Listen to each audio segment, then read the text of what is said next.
नमस्कार, AB star news देख रहे हैं आप और मैं हूं आपके साथ सोहन सिंह। वक्त हो चला है आपका राज्य आपके खबरों का, जिसमें सबसे पहले बात करेंगे मध्य प्रदेश की। मध्य प्रदेश के पूर्व मुख्यमंत्री कमलनाथ बेटे नकुलनाथ के साथ 3 दिवसीय दौरे पर छिंदवाड़ा पहुंचे। इस दौरान कमलनाथ मुख्यमंत्री शिवराज सिंह चौहान पर जमकर बरसे। उन्होंने शिवराज सिंह चौहान को घोषणा मशीन बताया। शिवराज सिंह चौहान को लेकर के उन्होंने कहा कि वे घोषणा मशीन बन चुके हैं और डबल स्पीड में चल रहे हैं। सरकारी अधिकारी और सरकारी पैसे पर राजनीति की जा रही है। वहीं वन नेशन वन इलेक्शन को लेकर कमलनाथ ने कहा कि जो संविधान में नियम है उसी के आधार पर सब होना चाहिए। ये घोषणा की जो इनकी मशीन है शिवराज सिंह की, ये आजकल डबल स्पीड पर चल रही है। ये कितना फायदा उठा रहे हैं ये सरकारी कर्मचारी, सरकारी खर्च राजनीतिक उपयोग के लिए। ये आज हालात है, ये शासकीय पैसे से अपनी राजनीति कर रहे हैं। साहब, ये वन नेशन वन इलेक्शन को लेकर लगातार भारतीय जनता पार्टी की तरफ से ये अब करें, इसके लिए जो संविधान में प्रावधान है उसका पालन करना पड़ेगा। प्रदीप मिश्रा जी आ रहे हैं। हाँ, प्रदीप मिश्रा जी आ रहे हैं। हाँ, उनका स्वागत। इंदौर के राऊ से बीजेपी ने मधु वर्मा को टिकट दिया है, जिसके बाद से मधु वर्मा क्षेत्र में लगातार एक्टिव नजर आ रही हैं। इसी कड़ी में मधु वर्मा बाग ग्रामीण क्षेत्र के दौरे पर पहुंची और लोगों से वोट अपील की। मधु वर्मा ने लोगों से गांव की समस्याओं के बारे में जानकारी ली और आश्वासन दिया कि अगर वे विधायक बनती हैं तो सारी समस्याओं का समाधान कर देंगी। उन्होंने क्षेत्र से भूमाफिया को खत्म करने का भी आश्वासन दिया। मधु वर्मा ने कहा कि गांव में पिछले 10 सालों से कांग्रेस विधायक ने कोई काम नहीं किया है। हर जगह गंदगी का अंबार लगा हुआ है और जनता को सुविधाएं नहीं मिल पा रही हैं। उन्होंने विधायक बनने पर समस्याओं का समाधान करने की बात कही है। देखिए, यहाँ पर जो है इस जवाहर टेकरी के यहाँ जितने लोग बसे हुए पीछे देख रहे हैं आप, सारी मातृ शक्ति खड़ी हुई, माता बहनें खड़ी हुई हैं। मैं समझता हूँ 10 साल तक यहाँ पर 10 क्या रहे तो 40-50 साल से रह रहे हैं। ना इनको यहाँ तक आज तक कोई पट्टा मिला, ना कोई स्थायी मतलब मकान के लिए वो मिला। और मैं समझता हूँ कि आप जिस तरह से ये लोग, इनका दर्द है बहनों का, और मैं समझता हूँ कि 10 साल में तो यहाँ पर बहुत कुछ हो जाना था। आज रोड नहीं है यहाँ पर, ये कच्चे मकान बने हुए बेचारों के। कच्चे मकान अगर इसके पट्टे मिल जाते तो मुख्य प्रधानमंत्री के जो प्रधानमंत्री आवास के अंदर जो उनको 2.5 लाख मिलते हैं, ग्रामीण में 1.5 लाख मिलते हैं और शहर के अंदर कितने 2.5 लाख मिलते हैं माननीय प्रधानमंत्री जो मकान के लिए दे रहे हैं। जबलपुर में पटवारी संघ ने राज्य सरकार के खिलाफ मोर्चा खोल दिया है। पटवारी संघ ने झंडा यात्रा निकाली है और सरकार पर वादाखिलाफी का आरोप लगाया है। पटवारी संघ के जिला अध्यक्ष दिनेश दुबे ने बताया कि साल 2007 में मुख्यमंत्री शिवराज सिंह ने जो वादे किए थे उन्हें अभी तक पूरा नहीं किया गया है। पटवारी संघ का कहना है कि अगर सरकार इस बार हमारी मांगों को स्वीकार नहीं करती है तो सरकार को हमारी नाराजगी तो झेलनी ही पड़ेगी। साथ ही आगामी चुनाव में शिवराज सरकार को इसका खामियाजा भी भुगतना पड़ेगा। आज पटवारी संघ ने वेतन विसंगति के विषय में चर्चा करने आए हैं और उन्होंने अपनी मांगों को आगे बढ़ाते हुए हमसे बात की। इस कार्रवाई को हमने माननीय मुख्यमंत्री से कल या परसों तक इस कार्रवाई को हम उनके संज्ञान में लाएंगे और विधि अनुसार जो भी संभव है उसके लिए हम सब प्रयत्न करेंगे और राहत देने की बात करेंगे। हम लोगों ने तिरंगा झंडा यात्रा निकाली और हम लोगों की लंबित मांग है जो 2800 ब्रिगेड की झंडा यात्रा के तहत हम लोगों ने विधायक जी श्रीमान इंदु तिवारी जी को आज झंडा सौंपा है और उनको सनावत में जब मुख्यमंत्री जी ने जो घोषणा की थी उसकी याद दिलाई है। विधायक जी से बोला है कि आप मुख्यमंत्री जी बोला है कि जो उन्होंने वादा किया था। इंदौर में संपूर्ण क्रांतिकारी पार्टी ने प्रेस कॉन्फ्रेंस की है। संपूर्ण क्रांतिकारी पार्टी ने राज्य की मौजूदा बीजेपी सरकार और पूर्ववर्ती कांग्रेस सरकार पर भ्रष्टाचार का आरोप लगाया। पार्टी के पदाधिकारी ने बताया कि पार्टी पूरे राज्य में अपने उम्मीदवार उतारेगी। पार्टी के पदाधिकारी ने कहा कि तीसरे मोर्चे के सभी दलों से चर्चा चल रही है। सभी तीसरे मोर्चे की पार्टियां मिलकर बीजेपी और कांग्रेस को रोकेंगी और राज्य को भ्रष्टाचार मुक्त बनाएंगी। पार्टी की इंदौर में ये प्रेस वार्ता है। इसका उद्देश्य है कि भारतीय संपूर्ण क्रांतिकारी पार्टी के राष्ट्रीय अध्यक्ष माननीय जोगेंद्र सिंह भदौरिया, महिला मोर्चा के अध्यक्ष माननीय मैडम भदौरिया, प्रदेश अध्यक्ष हैं यादव जी और कुछ गुप्ता जी यहाँ के अध्यक्ष हैं, जिला अध्यक्ष। इनके माध्यम से ये कि पार्टी मध्य प्रदेश में सभी सीटों पर चुनाव लड़ेगी आने वाले समय में विधानसभा में। अपनी समान विचारधारा वाली तीसरे मोर्चे की लोग मिलेंगे और उसमें उसी आधार पर यहाँ चुनावी रणनीति बनाकर उनको उतारा जाएगा। भ्रष्टाचार, भय, भूख, भ्रष्टाचार, ये शिक्षा, स्वास्थ्य, रोजगार, इन चीज़ों को लेकर मुख्य विषय है। जो ज़रूरत है घोटाले, भ्रष्टाचार नहीं हो, जिससे हमारे देश के जनमानस, जो आम मानस है, उसको भी राहत मिले और देश। जबलपुर के खमरिया गांव के पास लोगों ने मगरमच्छ देखा, जिससे इलाके में हड़कंप मच गया। आपको बता दें कि करीब 10 फीट लंबे मगरमच्छ को देखने के लिए लोगों की भीड़ लग गई थी। मामले की जानकारी मिलने पर पुलिस और वन विभाग की टीम मौके पर पहुंची। वन विभाग की टीम ने कड़ी मशक्कत के बाद मगरमच्छ को पकड़ा और डूमना नेचर पार्क के खंदारी जलाशय में छोड़ दिया। दरअसल डूमना नेचर पार्क के खंदारी जलाशय में बड़ी संख्या में मगरमच्छ हुए हैं। आशंका जताई जा रही है कि खंदारी जलाशय से शिकार की तलाश में निकला मगरमच्छ भटकते हुए गांव तक पहुंच गया। मगरमच्छ के रहवासी इलाके तक पहुंचने की घटना को बेहद गंभीर माना जा रहा है। खंदारी जलाशय के चारों ओर फेंसिंग की गई है। इसके बावजूद इतना बड़ा मगरमच्छ सड़क तक पहुंचना सामान्य बात नहीं है। बहरहाल वन विभाग भी इसकी जांच कर रहा है। था कि डुमना एयरपोर्ट के पास हम थे पहले, उसके बाद फिर सूचना मिलने पे हमारे जो रेस्क्यू इंचार्ज है गुलाब सिंह परिहार जी के पास हेल्पलाइन में फ़ोन आया कि एक बड़ा मगरमच्छ खंडारी जलाशय से भटक के रोड पर आ गया है, जिस वजह से वो फेंसिंग के अंदर जा नहीं पा रहा था। और जब सूचना मिलने पे वन विभाग की टीम मौके पे पहुंची और उसको रेस्क्यू किया गया सफलतापूर्वक, और हमने उसको वापस सुरक्षित खंडारी जलाशय में छोड़ दिया। छत्तीसगढ़ में जहरीली शराब को लेकर सियासत खूब देखने को मिल रही है और इस बीच शराब पीने से मौत का एक और मामला सामने आया है। हालांकि पूरी तरह से खुलासा पोस्टमार्टम रिपोर्ट सामने आने के बाद ही हो सकेगा। मामला जांजगीर चांपा जिले से सामने आया है, जहां अलकतरा के परसाही बाना गांव में शराब पीने के बाद एक ही परिवार के 3 लोगों की मौत हो गई। मामले को लेकर बीजेपी कार्यकर्ताओं ने परिजनों के साथ मिलकर प्रदर्शन किया और राज्य सरकार के खिलाफ जमकर नारेबाजी की। इस दौरान सरकार से मृतकों के परिजनों को उचित मुआवजा देने की मांग की गई। बीजेपी महिला मोर्चा के जिलाध्यक्ष मुआवजा देने के बाद ही मृतकों के पोस्टमार्टम करने पर अड़ गए। जानकारी के मुताबिक 3 लोग संजय सांडे, संत कुमार सांडे और जितेंद्र सोनकर साथ में मछली मारने के लिए तालाब पर गए थे। इसी दौरान तीनों ने देसी शराब पी थी। शराब पीने के बाद तीनों की हालत बिगड़ने लगी, जिसके बाद उन्हें सामुदायिक स्वास्थ्य केंद्र अकलतरा लाया गया था, जहां संतराम सांडे और संजय कुमार सांडे को मृत घोषित कर दिया गया। वहीं जितेंद्र कुमार को सिम्स अस्पताल बिलासपुर रेफर किया गया, लेकिन अस्पताल पहुंचने से पहले ही जितेंद्र की भी मौत हो गई। सामुदायिक स्वास्थ्य केंद्र के ब्लॉक चिकित्सा अधिकारी ने मृतकों की शराब पीने से मौत की पुष्टि की है। शराब जहरीली थी या फिर मौत की वजह दूसरी थी, इसका खुलासा पोस्टमार्टम रिपोर्ट के बाद ही हो सकेगा। इसको तो हम सरकार की लापरवाही मानते हैं। उन्होंने वादा किया था शराबबंदी का, लेकिन लगातार देख रहे हैं कि जहरीली शराब पीने से और उनकी शराबबंदी नहीं करने के कारण लगातार शराब पी करके मौत हो रही है। इसके लिए लगातार आंदोलन किया जा रहा है।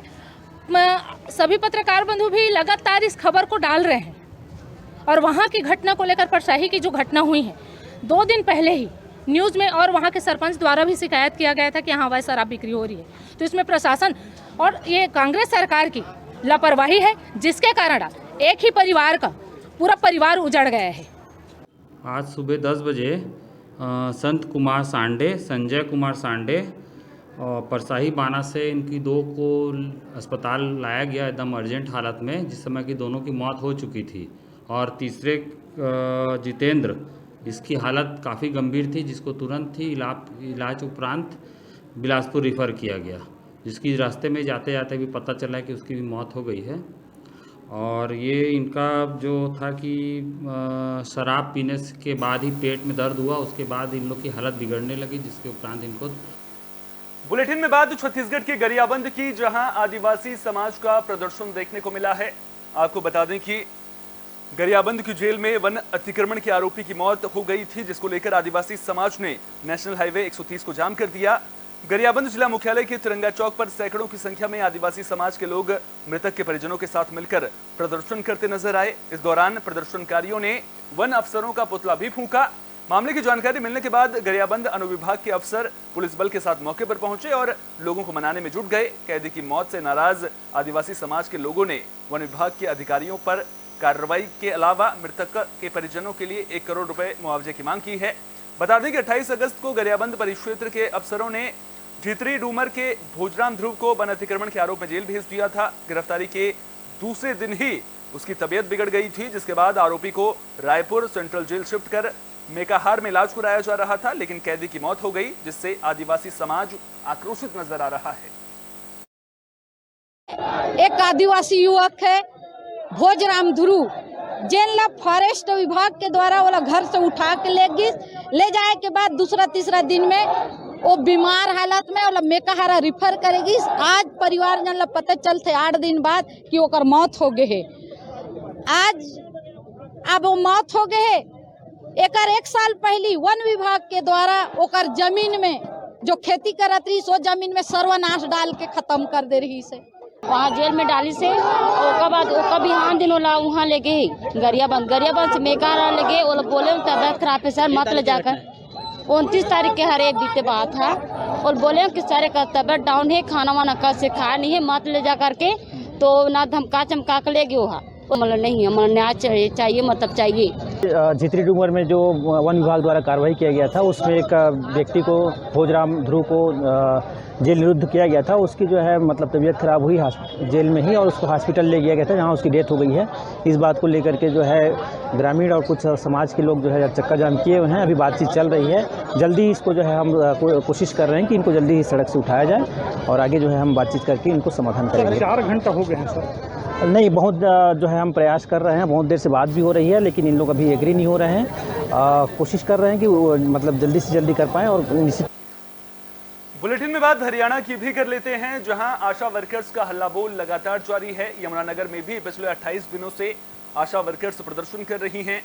आशा वर्करों को कई संगठनों का समर्थन भी मिला है। बता दें कि आशा वर्करों में पारुल की मौत को लेकर नाराजगी देखने को मिल रही है। आशा वर्कर्स का कहना है कि जब तक पारुल को इंसाफ नहीं मिल जाता तब तक उनका प्रदर्शन जारी रहेगा। इसके अलावा सरकार से मृतक पारुल के परिवार के लिए 25 लाख रुपए मुआवजे और हत्या के लिए जिम्मेदार पुलिसकर्मियों पर कार्रवाई की मांग भी की गई है। आशा वर्कर्स का कहना है कि जिस प्रकार सरकार दमनकारी नीति अपना रही है उसका खामियाजा सरकार को आगामी चुनाव में भुगतना पड़ेगा।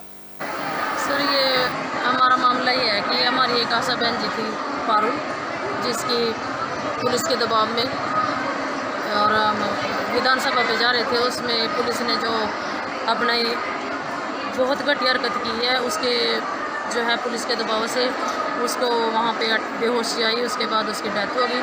तो इसलिए आज हम सब इकट्ठे हुए हैं पारुल के जो है इंसाफ दिलाने के लिए। पारुल को हमारे जो दूसरे संगठनों के साथी हैं वो साथी भी आएंगे, वो साथी हमारे पास आएंगे हमें समर्थन देने के लिए। आज हम बहुत ही ज़्यादा पारुल की कमी महसूस कर रहे हैं और पारुल को जो है इंसाफ मिलना चाहिए। उसके जो है घर में उसके घर वाले को स्वास्थ्य विभाग में कहीं ना कहीं उसको नौकरी मिलनी चाहिए और पारुल को 25 लाख रुपए का मुआवजा मिलना चाहिए। इसलिए हम आज हरियाणा के रेवाड़ी में सीएम फ्लाइंग की टीम का एक्शन देखने को मिला है। दरअसल भ्रूण जांच की शिकायत टीम को मिली थी, जिसके बाद फरीदाबाद और चरखी दादरी टीम और रेवाड़ी स्वास्थ्य विभाग की टीम ने साथ मिलकर सीएम फ्लाइंग की टीम के साथ अल्ट्रासाउंड सेंटर पर छापा मारा। टीम को अल्ट्रासाउंड सेंटर पर गर्भ के भ्रूणलिंग जांच की जानकारी मिली थी, जिसके बाद टीम छापा मारने पहुंची। छापेमारी से अल्ट्रासाउंड सेंटर पर हड़कंप मच गया। 6 घंटे चली रेड के बाद नोडल अधिकारी ने बताया कि इस कार्रवाई के दौरान अल्ट्रासाउंड संचालक की भूमिका और संलिप्तता प्रत्यक्ष रूप से नहीं पाई गई है, बल्कि दलालों के थ्रू सौदा तय किया गया। आरोपी दोनों दलालों को हिरासत में लेकर जांच शुरू कर दी गई है। एक दलाल था, उससे सीएम फ्लाइंग के माध्यम से खाते में पेमेंट 40,000 पहले की गई, 60,000 में ये सौदा खैर हुआ था। और इस सब चीज़ को उसके बाद ये चरखी दादरी से जो दलाल है ये रेवाड़ी लाता है। रेवाड़ी में एक और एजेंट बीच में सम्मिलित होती है महिला, वो दोनों मिलकर एक हॉस्पिटल में नॉर्मल अल्ट्रासाउंड कराते हैं। नॉर्मल अल्ट्रासाउंड की पेमेंट सारी प्रक्रिया उन्होंने पूरी करने के उपरांत उसके बाद में वो बाकी पैसे कैश मांगते हैं 20,000 रुपये। इसमें अभी जांच चल रही है, पूरी जांच हुई नहीं है, जांच रिपोर्ट भी बनेगी। अब जो जांच रिपोर्ट होगी ना उसके हिसाब से हम फाइनल आपको रिपोर्ट बताएंगे। अभी मैं बीच में कुछ नहीं, जांच के बीच में कुछ नहीं बताना चाहती, कुछ बोलना भी नहीं चाहती। पर जो जितना देखा है और जो जितनी समझ में आई है उसमें ये लग रहा है कि डॉक्टर डायरेक्टली इन्वॉल्व नहीं है, इसलिए कहीं भी डॉक्टर का इन्वॉल्वमेंट नहीं है। बाकी अगर कोई दलाल है या कोई बाहर से कोई ऐसा बंदा है जिसने इस तरीके से किया है और पेशेंट को गुमराह करके या इस तरीके से बोल के कि मैं आपका ये करा दूँगा, तो वो उस तरीके से कुछ इस तरीके की बात आई है। इसमें मेरे डॉक्टर का इन्वॉल्वमेंट नहीं है।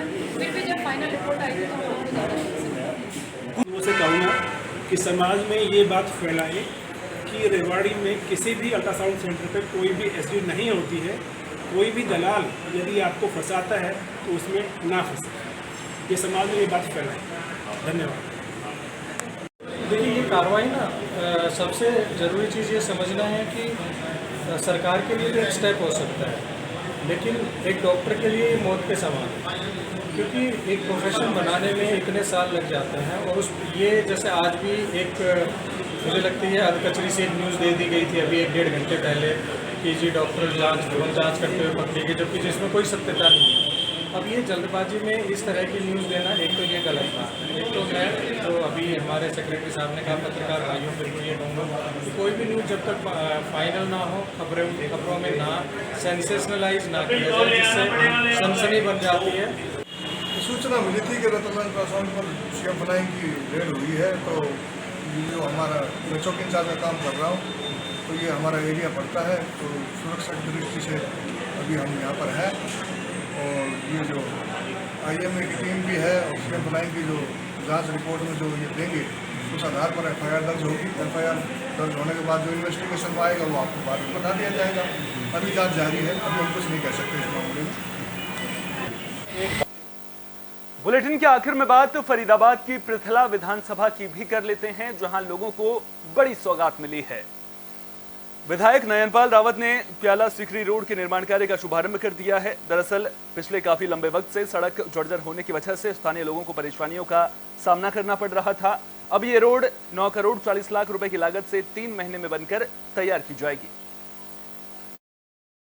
ये मांग नहीं, इस क्षेत्र की और इस क्षेत्र के लोगों की जरूरत थी, और जरूरत जो इतने समय बाद पूरी हो रही है, जिसको आज मैं कहता हूँ कि 15 साल से मेरे ये गांव बस्ती वाले लोग जो परेशान थे, 9 करोड़ 40 लाख रुपए से 10 मीटर की सड़क बनाने का निर्णय हमने और सरकार ने इस पर लिया है। और मैं समझता हूँ कि मैं इसमें 1.5 साल लेट हूँ, क्योंकि कई बार इसके जो टेंडर हैं वो रिटेंडर, फिर रिटेंडर, कभी जंगल क्लियरेंस, कभी कोई और चीज़, कभी टाइल की साइडों में 1.5 मीटर की जो हमें चौड़ी करनी थी। लेकिन अंत में माननीय मुख्यमंत्री महोदय की कृपा से, सरकार की मेहरबानी से 10 मीटर की चौड़ाई सड़क जो 9 करोड़ 40 लाख रुपए से बनेगी, क्योंकि इस पर बहुत हैवी लोड है। मैंने ये आज मैं माननीय हमारे विधायक पृथला से नयनपाल रावत जी का धन्यवाद करता हूँ कि उन्होंने बहुत बड़ी समस्या थी हमारे गांव की और आसपास के गांवों की, और ये फैक्ट्री एरिया है, इन लोगों की परेशानी थी। आज विधायक जी का बहुत गहराई से, दिल की गहराई से धन्यवाद करती है पूरी बस्ती माता और आसपास के गांवों के लोग भी।